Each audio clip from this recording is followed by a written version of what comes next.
Bom dia, queridos. Graças a Deus, graça e paz. Mais um dia de vida. Hoje, feriado, 1º de maio de 2025, Dia do Trabalhador. Então, que Deus abençoe você, meu irmão, minha irmã, onde você estiver nesse momento, nesse dia. E vamos orar ao Pai nesse momento. Senhor Deus Santo, vivo, poderoso, Deus Criador dos céus e da terra, Deus, muito obrigado, Pai. Em tuas mãos eu coloco a minha vida, coloco a vida da minha família, dos meus parentes, meus amigos, a vida da comunidade cristã da qual eu faço parte. Coloco todos em tuas mãos como criatura nas mãos do Criador. Abençoa-nos, ó Deus, com a tua presença. Torna os nossos dias mais alegres, abençoados e prósperos. E que seja repreendido, ó Pai, todo espírito de enfermidade, todo espírito de desânimo, espírito de inveja, de confusão, espírito de vício, de prostituição, e que o teu Espírito Santo verdadeiramente tome lugar em nossas vidas, nos consolando, nos confortando, nos alicerçando e nos direcionando. Ó Deus, esta é a oração que eu faço neste dia, ó Pai. Abençoados sejamos todos nós em tuas mãos, como criatura nas mãos do Criador. Amém. E graças a Deus. É isso aí, queridos. Mais uma vez, continuando, falando sobre a liderança de Neemias, falando sobre a importância daquele que executa o chamado de Deus com fé e ação. Então, o tema de hoje é batalha nas mãos e no coração, edificar e defender. O texto básico que eu quero trazer hoje para a nossa reflexão está em Neemias, no capítulo 4, versículo 17, que diz assim: aqueles que estavam reconstruindo o muro e os que carregavam materiais faziam o trabalho com uma mão e na outra seguravam uma arma. Comentei ontem com vocês, Deus não nos chama para ser covarde. Somos manso, não covarde. Os covardes não herdarão o reino dos céus. Esses homens que estavam aqui, eles eram mansos, não eram covardes. Eles estavam aptos para executar a ordem de Deus, na obra de Deus, mas também estavam aptos para se defender dos ataques do maligno.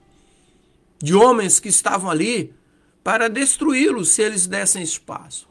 Então, em meio a relatos inspiradores e ricos em lições da Bíblia, encontramos a figura deste homem, Neemias, um líder que personifica a visão, a coragem e a determinação. E qual era a missão de Neemias? Nós já falamos aqui algumas vezes. Reconstruir os muros de Jerusalém. Uma tarefa monumental, que não era apenas sobre tijolos e argamassa, mas também sobre a restauração do orgulho, restauração da identidade e, crucialmente, a restauração da fé daquele povo. Então, quando nós mergulhamos na narrativa de Neemias, aqui no capítulo 4, nós descobrimos uma imagem que ecoa, vamos dizer assim, profundamente em nossos corações e alma. A imagem de trabalhadores construindo com uma mão e segurando uma espada na outra. Então essa imagem poderosa não é apenas uma descrição literal de um evento histórico, mas simboliza uma verdade eterna sobre a jornada espiritual de todo crente. Ou seja, que jornada espiritual é essa de todo crente? É a constante batalha de construir e defender. Construir uma família e defender a família, por exemplo. Quero mandar um abraço aqui para a missionária e pastora Marilene, que está nos acompanhando. Deus abençoe grandemente, abençoe sua vida, sua família, o seu ministério, minha irmã, em nome de Jesus. Ela que está sempre aqui nos acompanhando, né? Deus abençoe grandemente, pastora missionária. Então, diante disso que eu falei para você, o primeiro ponto que eu quero falar é sobre a dupla responsabilidade. Dupla responsabilidade que nós temos. Lembre-se que Sem fé é impossível agradar a Deus. A fé sem obras é morta. Nós temos a responsabilidade de crer, nós temos a responsabilidade de fazer, de executar. Então a fé sem obras, ela é morta. E sem fé é impossível agradar a Deus. Então eu quero falar da dupla responsabilidade de Neemias. Né? Então aqui em Neemias capítulo 4, versículo 17 e 18, diz assim: os que edificavam o muro, os que traziam as cargas e os que carregavam, cada um com uma das mãos fazia a obra e na outra tinha as armas. E os edificadores de cada um trazia a sua espada cingida aos lombos e edificavam. E o que tocava a trombeta estavam junto comigo. Né? Narrativa de Neemias, capítulo 4, 17 e 18. A fé e obras. Quando nós lemos ali Tiago 2,26, é bom ler para refletir, ali declara que assim como o corpo sem espírito está morto, a fé sem obras também está morta. Então Neemias exemplifica essa combinação ao construir com uma mão e defender com a outra. Além de você edificar sua família, por exemplo, sua casa, você tem que defendê-la. A sua fé, o seu ministério, você tem que defender. Porque nós não fomos chamados para ser covardes. A Bíblia diz, bem-aventurados os mansos, os limpos de coração.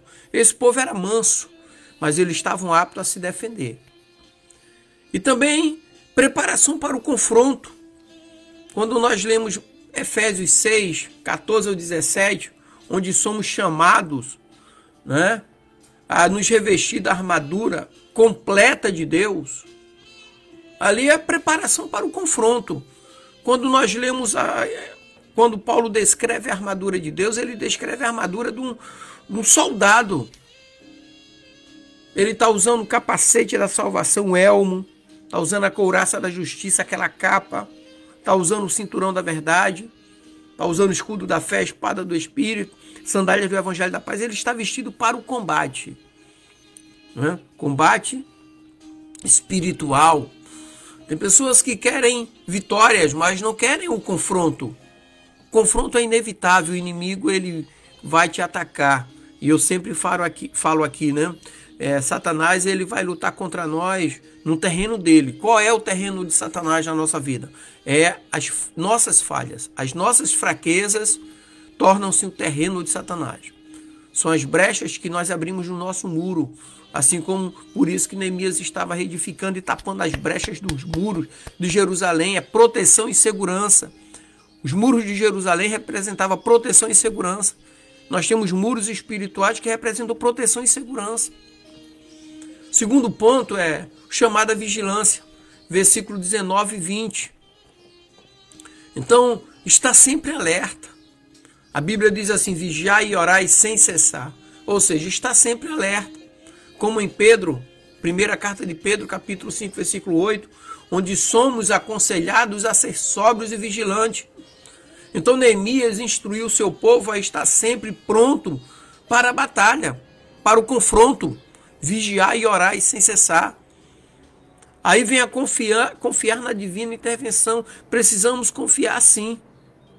Então, usando o Salmo 46, versículo 1, como referência, que ali nos fala que Deus é nosso refúgio e fortaleza, Neemias confiava que Deus agiria em favor de seu povo, caso fosse atacado. Mas como Deus agiria? Deus preparou o povo.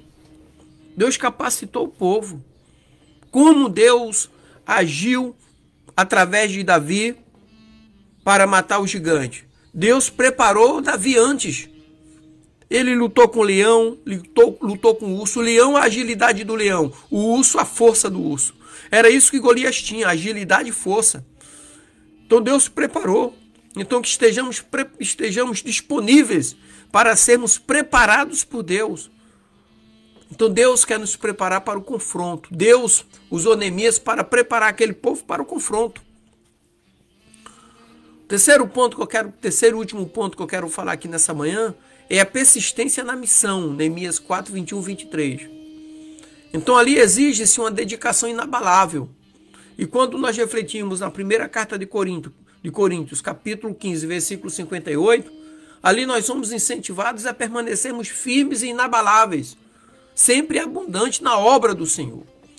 Então o povo de Neemias, que estava ali com Neemias, trabalhou incansavelmente desde o amanhecer até as estrelas aparecerem. Trabalhavam durante todo o dia. Então, ali nós temos a constante vigilância também. Então, quando nós utilizamos Mateus 25:13, onde Jesus nos adverte a vigiar, porque não sabemos o dia nem a hora da sua volta, então Neemias ali orientou seu povo a estar sempre armado e pronto, mesmo quando iam buscar água. Porque o inimigo ele está sempre olhando para mim e para você. Se nós baixarmos as nossas armas espirituais, o confronto é inevitável.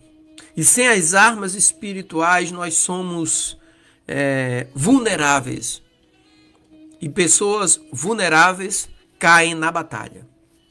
Então temos que estar sempre preparados. Então eu quero concluir nessa manhã dizendo que a simbologia de Neemias e os muros de Jerusalém em nossa jornada espiritual, então nós temos ali que identificar o equilíbrio vital entre construir nossa fé e defendê-la.